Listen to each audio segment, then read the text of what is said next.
จะตัดเอากล้วยมาบ่มขาย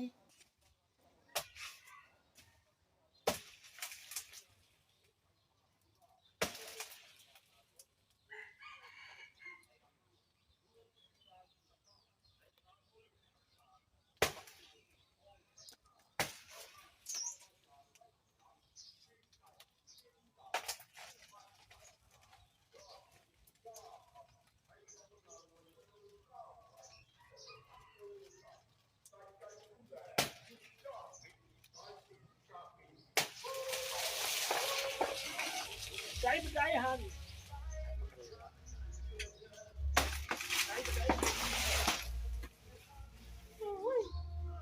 ใจไปได้หันหลันเนาะ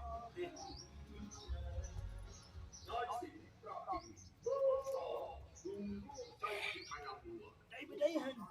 เหลืองเหรอจ้าเธอเหลืองเหรอจ้านี่ นี่คือปลูกเองปลูกเอง เห ตัด ลือง เอง เหลืองแล้วนี่ กินเองใช้เองสดดูใช่หรอวะ จักวีวะ นี่คือกล้วยจากสวนเราสดๆนะสิบอก 6 วีแต่ว่าหน่วยใหญ่ดิ คุณถ้าเอาไปเซโร่เจ้าของเขาบอกแบบนี้ใช่ไหมยังก็มันก็ไฟปีได้ปีอัด ที่เอามาจะเป็นพันเงินนี่ ใช่ใช่ โอ้เป็นคู่ตัวนี้ นี่แล้วนี่เหลืองเลย ในข่าวว่ามีคนจองบ่มีกาแฟบ่คนนี้นะ เอาวีเดียวที่แรกว่า มีเดียวนึงบ่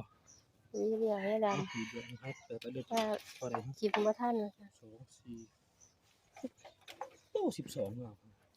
15 บาท12แต่มันใหญ่มันหน่วยใหญ่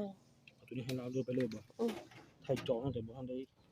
ให้ตีเอาไป ชุกซะก่อนจะเอาไปขาย อือ